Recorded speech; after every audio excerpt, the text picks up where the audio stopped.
Hello, मैं चंद्रप्रकाश चौधरी। आज intermediate के प्रैक्टिकल के बारे में, प्रैक्टिकल में क्या वाइवा में प्रश्न पूछा जाता है उससे संबंधित मैं आप लोगों को बताना चाह रहा हूँ। जैसे इंटरमीडिएट के प्रैक्टिकल में ये आता है मूलक, अम्लीय मूलक और क्षारीय मूलक एक दिया जाता है, अनुमापन से संबंधित दिया जाता है, एक कार्बनिक अभिक्रियाओं के कोई फंक्शनल ग्रुप टेस्ट करने के लिए दे दिया जाता है। तो इसमें जो होता है मूलक, अम्लीय मूलक और क्षारीय मूलक का टेस्ट कैसे किया जाता है, तो सबसे पहला हमारा प्रश्न बनता है जब बच्चा लेकर कॉपी जाता है एग्जामिनर के सामने, तो सबसे पहले ये प्रश्न पूछता है जो आपको एक अम्लीय मूलक और क्षारीय मूलक दिया गया था वो क्या दिया गया था, या फिर पूछता है मूलक किसे कहते हैं।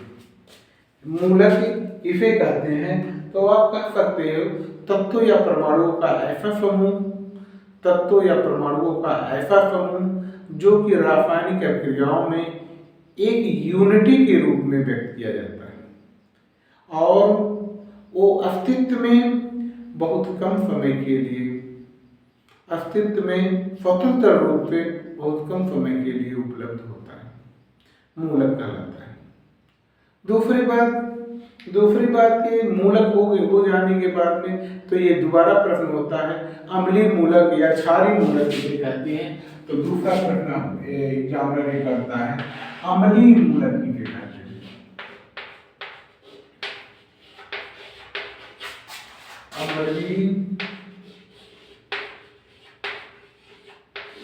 अम्लीय मूलक या एग्जामिनर ये करता है अम्लीय मूलक किसे कहते हैं। अम्लीय मूलक का नाम बताइए, कौन से अम्लीय मूलक ने आपने टेस्ट किया है। तो मैं सबसे पहले ये बताना चाहता हूँ अम्लीय मूलक जानने के लिए बच्चे ये कर देते हैं, अम्लीय मूलक पूछा जाता है तो क्षारीय मूलक का जवाब देने लगते हैं, या क्षारीय मूलक पूछा जाता है अम्लीय।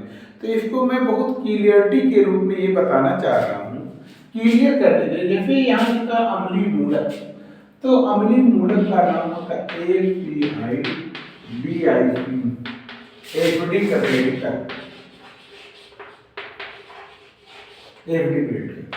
अब एसिडिक रेडिकल मिक्स हो जाएगा।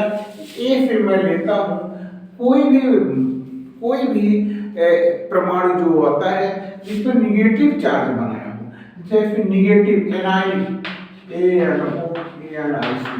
एनायनिक चार्ज होता है वो हो जाता है एसिडिक रेडिकल। वो हो जाता है क्या, अम्लीय मूलक हो जाता है। क्या हो जाता है, अम्लीय मूलक। एनायनिक चार्ज वाले अर्थात निगेटिव चार्ज वाले जो होते हैं, निगेटिव चार्ज वाले होते हैं अम्लीय मूलक हो जाते हैं। जैसे मैं एग्जांपल लेता हूँ Cl- क्या हो जाता है, अम्लीय मूलक हो जाता है, अम्लीय मूलक हो जाता है। इस अम्लीय मूलक में कोई भी निगेटिव चार्ज वाला Cl- आयन बता सकते हैं, Br- आयन बता सकते हैं, है ना, एसीटेट आयन बता सकते हैं, कार्बोनेट आयन बता सकते हैं। ये सब जो है जिस पर भी निगेटिव चार्ज बना हुआ है वो सब क्या है, अम्लीय मूलक। अम्लीय मूलक में मैं एक टेस्ट बता देता हूँ। अम्लीय मूलक का Cl का टेस्ट कैसे किया जाता है। Cl का टेस्ट करने के लिए मैं सबसे पहले एक बात बता देता हूँ। ये मिक्सचर ले लेते हैं, मिश्रण ले लेते हैं, मिश्रण ले लेते हैं और उसी मिश्रण में कंसंट्रेट में शांत H2SO4 मिलाते हैं, H2SO4 मिलाते हैं और थोड़ा सा गर्म करते हैं। क्या कर देते हैं, थोड़ा सा गर्म कर देते हैं। एक तीक्ष्ण गंध वाली गैस निकलती है। कैसी गंध निकलती है, तीक्ष्ण गंध वाली गैस निकलती है, तीक्ष्ण गंध वाली गैस निकलती है। तो हम कह सकते हैं Cl- आयन अर्थात क्लोराइड हो सकता है। इसका कंफर्मेशन टेस्ट के लिए Cl है कि नहीं है, इस कंफर्मेशन टेस्ट के लिए इसमें क्या करते हैं, अमोनियम हाइड्रॉक्साइड, अमोनियम हाइड्रॉक्साइड से भीगा हुआ ग्लास रॉड ले जाते हैं। क्या ले जाते हैं, कांच का रॉड होता है, अमोनियम हाइड्रॉक्साइड में डीप कर लेते हैं। अमोनियम हाइड्रॉक्साइड में कांच की रॉड को डीप कर लेते हैं और परखनली के मुख पर ले जाते हैं, तो रंगहीन तीक्ष्ण गंध वाली गैस तेजी से निकलने लगती है। तो हम कह देते हैं क्लोराइड कन्फर्म हो गया, क्लोराइड कन्फर्म हो गया। और ये जो अम्लीय मूलक है, अम्लीय मूलक की पहचान मैंने आपको सबसे पहले यही बताया, एफडी क्रिटिकल कहते हैं या फिर एनायनिक चार्ज वाले, निगेटिव चार्ज वाले सब अम्लीय मूलक हो जाते हैं। अम्लीय मूलक में मैंने एक क्लोराइड आयन का टेस्ट भी बताया। मिश्रण ले लेते हैं, उसी में कंसंट्रेट H2SO4 मिला लेते हैं और हल्का सा गर्म करते हैं, तो तीक्ष्ण गंध वाली गैस निकलती है। और तीक्ष्ण गंध वाली गैस जब निकलती है तो क्लोराइड आयन हो सकता है। और इसके कंफर्मेशन के लिए अमोनियम हाइड्रॉक्साइड से भीगा हुआ ग्लास रॉड ले जाते हैं, तो अमोनियम क्लोराइड का और रंगहीन तीक्ष्ण गंध वाली फ्यूम निकलने लगती है, तो हम कहते हैं क्या, क्लोराइड कन्फर्म, क्लोराइड कन्फर्म हो गया। और ये प्राप्त कैसे होता है, ये अम्लीय मूलक अम्ल से प्राप्त होता है। अम्ल का एनायनिक भाग, मैं एक शब्द और बताता हूँ, एक शब्द और बताता हूँ यहाँ अम्लीय मूलक में। अम्लीय मूलक में एक शब्द में और यहाँ बता, अम्लीय मूलक क्या चीज होता है। आप अम्लीय मूलक को डिफाइन करने के लिए बता सकते हो, अम्ल का निगेटिव भाग, अम्ल का निगेटिव भाग, अम्ल के आयनाइज होने से जो निगेटिव भाग बनता है वो अम्लीय मूलक हो जाता है। जैसे एग्जाम्पल के तौर पर मैं लिख देता हूँ, HCl ले लेते हैं, HCl को आयनाइज किया, H+ आयन और Cl-, ये क्लोराइड आयन, क्या आ गया, क्लोराइड आयन हो गया। यही अम्लीय मूलक है, यही अम्लीय मूलक है, क्या है, यही अम्लीय मूलक है। दूसरा मैं आता हूँ क्षारीय मूलक का पहचान करने के लिए। क्षारीय मूलक क्या चीज होता है, क्षारीय मूलक, क्षारीय मूलक बता देता हूँ। क्षारीय मूलक,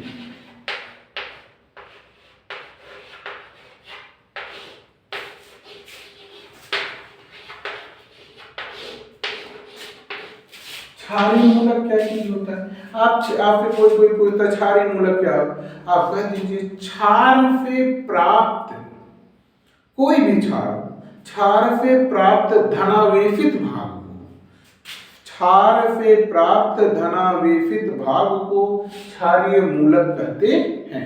जैसे एग्जाम्पल ले लेता हूँ, NaOH ही ले लेता हूँ,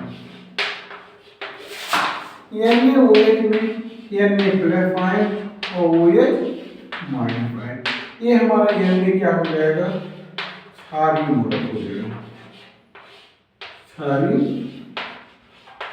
मूलक।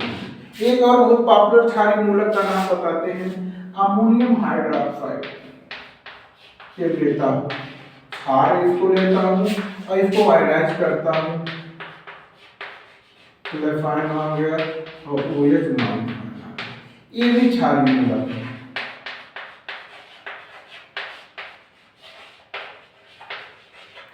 ये भी क्षारीय मूलक, NH4 भी क्षारीय मूलक है। इसको कहते हैं अमोनियम आयन, क्या कहते हैं, अमोनियम आयन। इसको क्या कहते हैं, NH4+ आयन को क्या कहते हैं, अमोनियम आयन।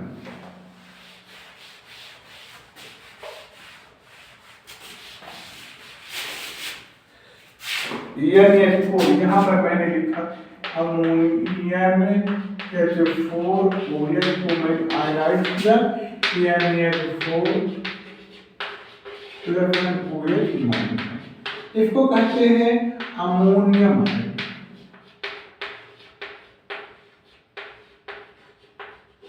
क्या कहते हैं, अमोनियम, इसको कहते हैं अमोनियम आयन। अमोनिया क्या चीज हो जाता है, यदि कोई पूछता है अमोनिया क्या हो जाता है, अमोनिया लिखा है,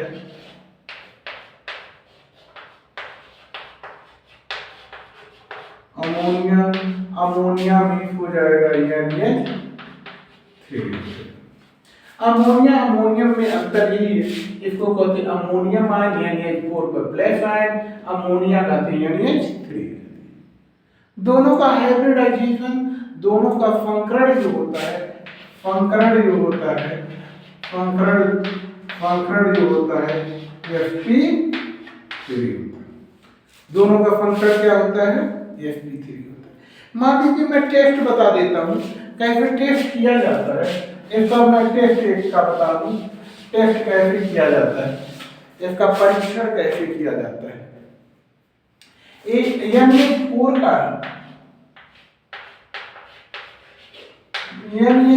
का परीक्षण करने के लिए, परीक्षण या टेस्ट कैसे किया जाता है, तो आप बताइए। लवण जो रहेगा, लवण क्या लवण रहे या मिश्रण रहे, जो भी रहे, इसी में NaOH का विलयन मिलाते हैं, विलयन मिलाते हैं, मिलाकर हल्का सा गर्म करते हैं, एक तीक्ष्ण गंध, अमोनिया जैसे तीक्ष्ण गंध आती है, अमोनिया NH3 जैसे तीक्ष्ण गंध आती है, तीक्ष्ण गंध आती है, तीक्ष्ण गंध आती है। जब तीक्ष्ण गंध अमोनिया जैसे आती है तो हम कह सकते हैं NH4 प्लस आयन हो सकता है, हो सकता है। अब क्या करते हैं, दूसरा कंफर्मेशन टेस्ट के लिए, इसके कंफर्मेशन टेस्ट के लिए अब इसके जो विलयन जिस टेस्ट ट्यूब में रखा गया है उस टेस्ट ट्यूब के ऊपर इसे क्या नाम है, अमोनियम क्लोराइड से भीगा हुआ ग्लास रॉड ले जाते हैं। इस टेस्ट ट्यूब के मुंह पर अमोनियम क्लोराइड से भीगा हुआ ग्लास रॉड ले जाते हैं, तो और अमोनियम क्लोराइड से भीगा हुआ ग्लास रॉड ले जाते हैं तो और तेज थोड़ा सा फ्यूम बढ़ जाती है और तीव्र गंध धुआं बढ़ जाता है, तो हम कहते हैं अमोनिया कन्फर्म हो गया। क्या कहते हैं, सॉरी, अमोनिया से अमोनिया गैस तेज निकलती है तो हम कहते हैं अमोनियम आयन कन्फर्म हो गया। उसके बाद में अगला प्रश्न आता है, अगला प्रश्न आता है, इसको मिटाता हूँ। अब जैसे एग्जामिनर ये भी पूछ लेते हैं, क्या नाम है, अगला प्रैक्टिकल में है जो अगले प्रैक्टिकल में आपका है फेरस अमोनियम सल्फेट का N/30 सांद्रता का मानक विलयन बनाना। इसी की सहायता से दिए गए पोटेशियम परमैंगनेट विलयन की सांद्रता ग्राम प्रति लीटर में ज्ञात करना, ग्राम प्रति लीटर में ज्ञात करना, नॉर्मलता में ज्ञात करना और क्या मोलरता में ज्ञात करना। तो फेरस अमोनियम सल्फेट आता है, तो फेरस अमोनियम सल्फेट का फार्मूला क्या होता है, इसको फार्म कहते हैं फेरस अमोनियम सल्फेट, FAS कहते हैं। क्या कहते हैं, FAS कहते हैं। तो FAS के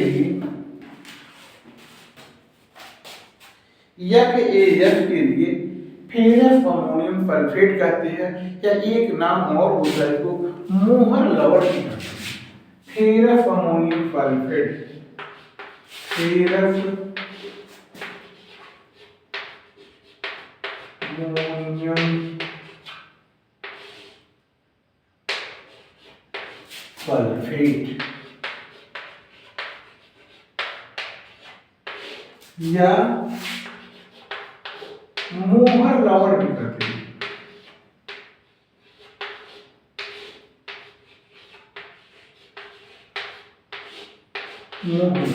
FAS भी फेरस अमोनियम सल्फेट या मोहर लवण भी कहते हैं।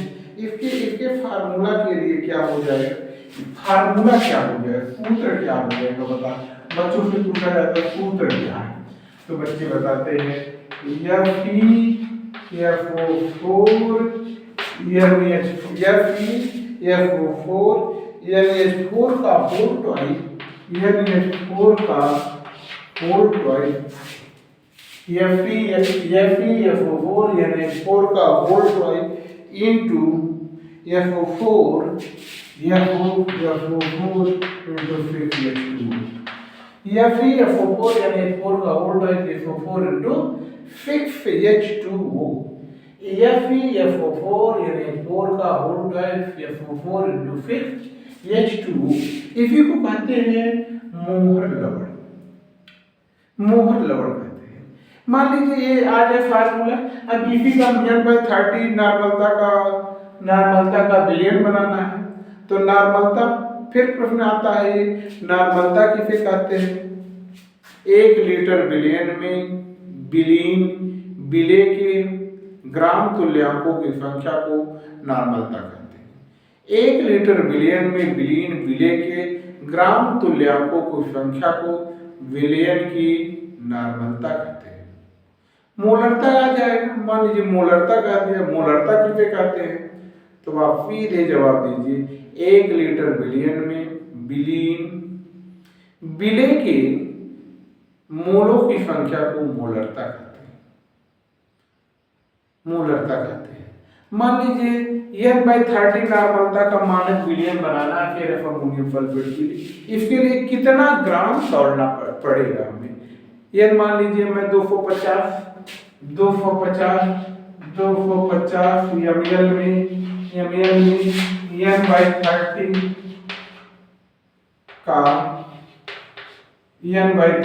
का FAF का विलयन बनाना चाहते हैं, विलयन बनाना तो कितने ग्राम तोड़ना पड़ेगा?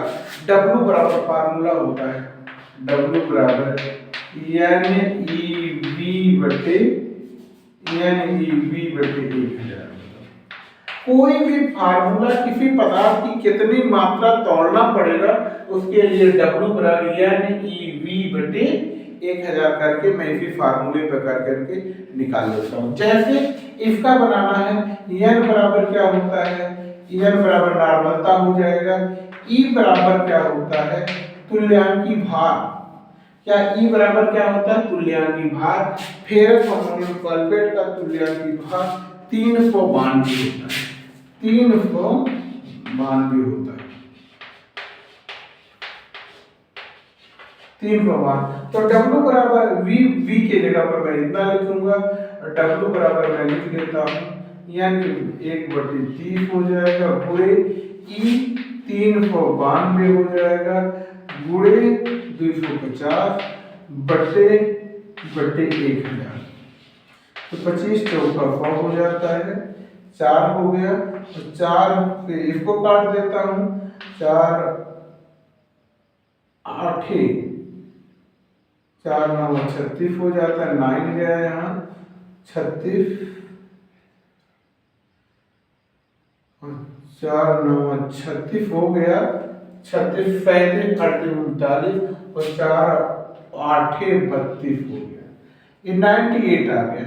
अर्थात मैं यहाँ लिख लेता हूँ 1/30 into 98। तो ये दशमलव हटाने के लिए मैं ऐसे कर लेता हूँ 30 2 जा 6 3 जा 3 हो गया, 3 पॉइंट हो गया,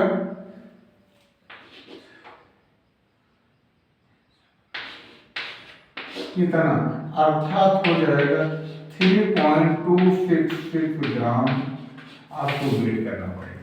फेरस अमोनियम सल्फेट का 1/30 या 1/13 नॉर्मलता का विलयन बनाने के लिए हमें फेरस अमोनियम सल्फेट का, जैसा कि मैंने ऐसे निकाला, 3.266 ग्राम हमें तोड़ना पड़ेगा। इस तरीका से फेरस अमोनियम सल्फेट का हो जाता है।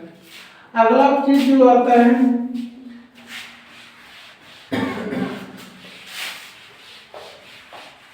अगला फार्मूला जो आता है, मान लीजिए बच्चों पे पूछा गया, बच्चा कुछ नहीं बता पा रहा, बच्चा कुछ नहीं बता पा रहा, तो उससे पूछ लिया जाता है हाइड्रोजन क्या, हाइड्रोजन का प्रमाण क्रमांक क्या है, तो बताता है हाइड्रोजन का 1 है। तो कहते हैं ये H प्लस आयन को क्या कहते हैं, H प्लस आयन को कहते हैं हाइड्रोजन आयन या हाइड्रोजन धन आयन। क्या कहते हैं, हाइड्रोजन हाइड्रोजन आयन या हाइड्रोजन धन आयन बोल देते हैं। H माइनस आयन को क्या कहते हैं, H माइनस आयन को कहते हैं हाइड्राइड आयन, हाइड्राइड। H2O को कहते हैं या H3 minus ion, H3O plus ion को कहते हैं हाइड्राइड। देखो H माइनस आयन को हाइड्राइड आयन कहते हैं, H प्लस आयन को हाइड्रोजन आयन कहते हैं। इसको कहते हैं hydronium, hydronium, hydronium, hydronium ion कहते हैं। ये तो मैंने 3 आयन का नाम बताया जो कॉमन में मुझे लगता है कि पूछा जाता है, हाइड्रोनियम आयन। ये फिर अगला प्रश्न ये भी हो सकता है, अच्छा नाइट्रोजनी उर्वरक का नाम बताइए, नाइट्रोजनी उर्वरक का, नाइट्रोजनी उर्वरक में यूरिया आ जाता है, UREA, यूरिया आ जाता है। यूरिया का फार्मूला क्या होता है, NH2 CO NH2। थायो यूरिया क्या होता है,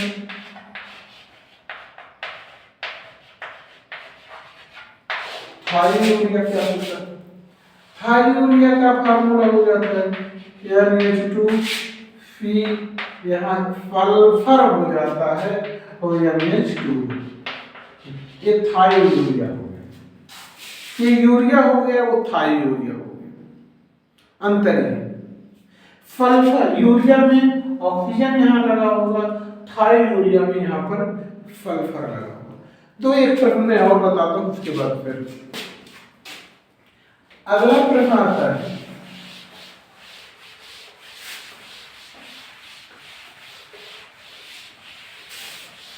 ग्लूकोज और फ्रक्टोज में लोग पूछे थे, ग्लूकोज और फ्रक्टोज ये दोनों तो भाई मोनोसैकराइड है, दोनों क्या है, दोनों मोनोसैकराइड है। ग्लूकोज एंड फ्रक्टोज दोनों मोनोसैकराइड है। दोनों का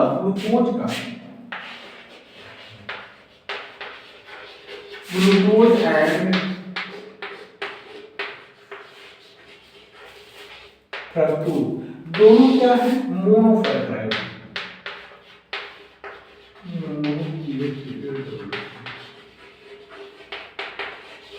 दोनों क्या है, ग्लूकोज एंड फ्रक्टोज दोनों मोनोसैकराइड है। फार्मूला जो हो जाता है, फार्मूला जो होता है ये हो जाएगा C6H6 C6H12 O6 हो जाएगा, C6H12 O6 इसको थोड़ा सा दोबारा में, दोनों का फार्मूला जो होता है C6H12 O6। अंतर क्या है दोनों, ग्लूकोज फ्रक्टोज दोनों का एक है, तो अंतर क्या है, अंतर बेटा यहाँ पर ये है, ग्लूकोज के लिए ऐसे हो जाता है CHO और यहाँ पर CHOH यहाँ 4 कर दिया और यहाँ CH2OH कर दिया। फ्रक्टोज के लिए क्या हो जाता है, फ्रक्टोज के लिए क्या हो जाता है CH2OH हो गया